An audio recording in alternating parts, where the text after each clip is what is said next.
আজকে আপুর সন্ধ্যা নাস্তা বানা দিলাম একেবারে ঝাল ঝাল আলুদম, তাও ইউনিক স্টাইলে, আর ছিল ফুলকো ফুলকো রুচি। কোনো প্রকারের মাছ মাংস ছাড়াই এত মজাদার নাস্তা। আমার মতো আপনারা যে কোনো সময় বাসায় বানায় খাইতে পারবেন। তো প্রথমে আমি লুচিটা বানালুমু, মানে লুচির খামিরটা বানালুমু। তো আমি এখানে দিয়ে দিলাম 2 কাপ ময়দা, মধ্যে দিলাম পরিমাণ মতো লবণ আর হলো তেল। আর তেল দিয়ে এটা আমি ভালোভাবে মাখায় নিব, মানে তেলের লগে ময়দাটা জানি একেবারে ভালোভাবে মাখায়া যায়। তারপরে একটু একটু নর্মাল পানি দিয়ে আমি এখানে ডো বানালুমু। আজকের আলুরদমটাও কিন্তু আমি কম তেলে করুম, মানে একেবারে তেল কম দেবো, যেহেতু আমার আব্বু খাইবো।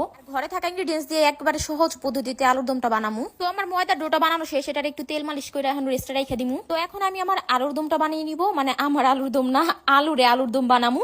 তো আলুর দম বানানোর লিগা প্রথমে আমি আলুটারে সেদ্ধ দিয়েছিলাম হলুদ দিয়া, তারপর এখানে আমি লবণ হলুদ আর হইলো মরিচের গুঁড়াটা দিয়ে এটা ভাইজা নিমু। আলুর দম বানানোর সময় আলুটারে ভাইজা লইলে কিন্তু বেশি মজা লাগে, আর আমি কিন্তু আলুটারে বেশি ভাজুম না, মানে হালকা করে ভাইজা লমু। তো এই যে আলুগুলো আমি ভাইজা লইতাছি। বাহিরে হইতাছে বৃষ্টি আর ঘরে হইলো গরম গরম আলুর দম আর লুচি, মানে আর কি লাগে কন্ত। আব্বু আমার ভিডিওর লেগে যে কত কি আইনা দেয়, মানে রেসিপিতে কত কি লাগে, এগুলো সবকিছু কিন্তু আব্বু আইনা দেয়। তো আমি ভাবলাম যাবো একটু স্পেশাল ভাবে কোনো কিছু বানায় খাওয়াই। তো আলুগুলো ভাজা শেষ, ওই একই তেলে দিয়ে দিব দারচিনি এলাচ আর তেজপাতা। আর পেঁয়াজ দেওয়ার সময় দেখেন আমার হাতের মধ্যে কেমনে লাগছে, মানে আমার কত ভালোবাসে বুঝেন। রান্না করতে করতে আমার হাতের মধ্যে যে দাগ দিয়া বইরা গেছে, প্রতিদিন আমার হাতের মধ্যে ঠোসা পড়বো ভাই। তো যাই হোক, তারপর আমি দিয়ে দিব পরিমাণ মতো লবণ। আমি যেহেতু আলুটা সেদ্ধ করার সময় লবণ দিচ্ছি, আলুটা ভাজার সময় লবণ দিচ্ছি, তো এর জন্য কম করে লবণ দিয়ে লইলাম। তারপর আমি এখানে দিয়ে দিব একটু আদা রসুন বাটা। কইলাম না যে ঘরে থাকা সব মশলা দিয়ে রান্না করুম, কিন্তু একটু ইউনিক ভাবে। তো পুরো ভিডিওটা না টেনে দেখেন। এখন আমি দিয়ে দিব মরিচের গুঁড়া। আমি একটু ঝাল আজকে কমই দিব, যেহেতু আমার আব্বু খাইবো, তো আমি একটু ঝালটা কম দিলাম। তো তারপর আমি দিয়ে দিলাম হলুদের গুঁড়া আর ধইনা গুঁড়া। এখন এটারে মন প্রাণদা ভাইজা লমু, জানি মশলার কাঁচা গন্ধটা না থাকে। তারপর এখানে আমি একটা টমেটো চাকচাক করে কাইটা লইছি আর টমেটোর পিউরি বানালুমু। তো টমেটোটা আমি ব্লেন্ড করে লইলাম, আর এই যে দেখেন আমি এটার ভিতরে সুন্দর করে ঢেলে দিব। তারপরে মশলা টমেটোটা একসাথে ভাইজা লমু। তো এখানে চাইলে কিন্তু আপনারা টক দই দিতে পারেন, কিন্তু আমি দেই নাই। ওই যে আমি আপনাকে কইছিলাম যে ঘরে থাকা উপকরণ দা বানাবো, কিন্তু আমার ঘরে কিন্তু টক দই ছিল না, তার জন্য আমি দেই নাই। তারপর এখানে আমি দিয়ে দিব পানি। পানি দিয়ে এটা হালকা ভাবে নেড়ে চেড়ে কষিয়ে নিব। তো এই যে তেল উঠা পর্যন্ত আমি কষায় নিচ্ছি। টমেটোটা যেহেতু একটু টক হয়, তো এর জন্য আমি এখানে হালকা একটু চিনি দিয়ে দিব। তো আপনারা চাইলে হালকা একটু চিনি দিতেও পারেন, নাও দিতে পারেন, মানে আপনার খুশি। তো নিজে এন্টারটেইন করার লেগে ভিডিওর মাঝখানে একটু মজা করে কথা কই। সবকিছু ভালোভাবে কষানোর পর আমি এখানে দিয়ে দিব আলু, যে ভাইজা রাখছিলাম যে আলু। এখান থেকে আলু কিন্তু 2-3টা আমি খেয়ে ফেলাইছি, মানে আলু দেখলে আমার খাইবার মন চায়। তো যাই হোক, আমি এটারে ভালোভাবে ভাইজালুম আলুটারেও। মশলাটা লগে আলুটারে ভালোভাবে ভাজার পর এখানে আমি দিয়ে দিব পানি। তারপর হালকা একটু গরম মশলা দিয়ে দিব আমি। আপনারা চাইলে গরম মশলার জায়গায় জিরা গুঁড়াও দিতে পারেন।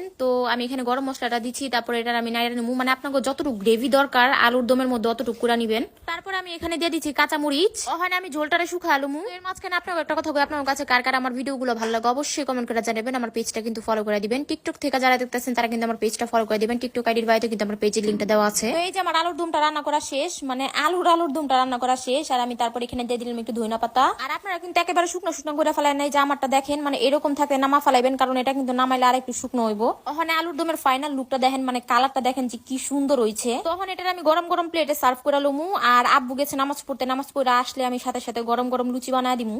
তো এর লেগে আমি আলুর দমটা আগে রান্না করছি। তো এই যে দেখেন কি সুন্দর কালার হইছে, একেবারে পুরো মাখা মাখা। তো উপরে একটু সুন্দরের লেগে, মানে একটু ঢং করার লেগে আমি আবার একটু ধইনা পাতা দিয়ে দিলাম। তো এই যে দেখেন গরম গরম কিউট কিউট আলুর দম কিন্তু একেবারে রেডি। আর রান্না করতে করতে আব্বু বাসায় পড়ছে। তো এখন আমি লুচিগুলো বানালুমু। ওখানে আটাটারে ভালোভাবে মুইথা নিমু। আর আমি কিন্তু এটা ফ্লোরে নেই নাই, মানে এটা আমরা কিচেনে নিয়েছি, কিন্তু এখানে কালো টাইলস লাগায় অনেকে। আমার আব্বু সাদা টাইলস লাগাইছে, কারণ আমার আব্বুর কালো টাইলস পছন্দ না। লুচি বেলতে তো সবাই পারেন, তো এর জন্য আর দেখাইলাম না। লুচিটার এক একটা এক এক সাইজ হয়েছে, কারণ হইলো ওটা আমি বেলছি। তো যাই হোক, এই যে দেখেন গরম গরম আলুর দম দিয়া ফুলকো ফুলকো লুচি, আর আলুগুলা দেখেন কত সফট হয়েছে। এটার টেস্ট এত মজা, আব্বু কইতাছিল যে এরকম আলুর দম আর খায় নাই। তো আজকের এই ভিডিওটা এই পর্যন্ত ছিল। সবার যদি ভালো লাগে তাহলে সুন্দর একটা কমেন্ট করে দিবেন, আমি কিন্তু সবার কমেন্ট পড়ি। তো আজকের জন্য আল্লাহ হাফিজ।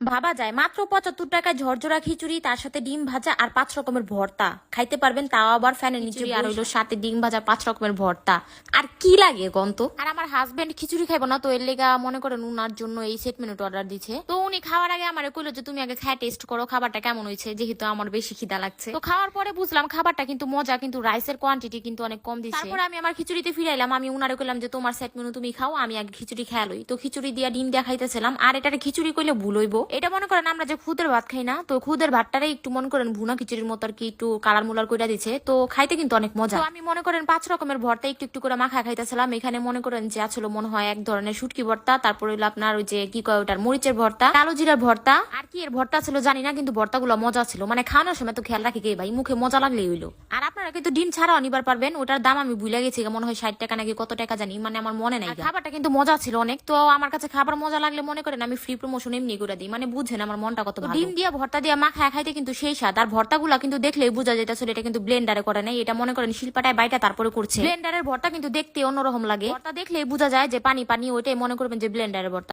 আর এই সেট মেনুর প্ল্যাটারটা কিন্তু অনেক মজা, কিন্তু মনে করেন যে ওনারা রাইসের পরিমাণটা কম দিচ্ছে, তো আমার হাজবেন্ড আবার অর্ডার দিচ্ছে এক্সট্রা রাইস। আর সেট মেনুর লগে আপনার ওই যে চিলি চিকেন, তারপরে হইলো আপনার ভেজিটেবল মানে চাইনিজ ভেজিটেবল, আর হইলো একটা সালাদ ওই যে মানে মেয়োনিজ দিয়ে শসা দিয়ে বানা দিচ্ছে, কিন্তু মজাই ছিল। আর ফ্রাইড চিকেনটা আমার হাজবেন্ড খাইবো না, হ্যাঁ চিকেন খায় না, তো এর লেগে আমি একটু করে চিকেন খাইতেছিলাম। তো পরে দেখি যে চিকেনটার মধ্যে মানে একটুখানি গোলমাল লাগছে, তো চিকেনটা মনে হয় একটু বাসি টাসি ছিল। পরে আমি কোয়ার পরে ওনারা আবার ওইটা নিয়ে তারপরে নতুন করে বাইজা দিচ্ছে। এটা যেহেতু মনে করেন সাইজটা একটু কম, বাট ম্যাটার না, এটা কিন্তু মজাই ছিল। তো আমরা খাওয়া দাওয়া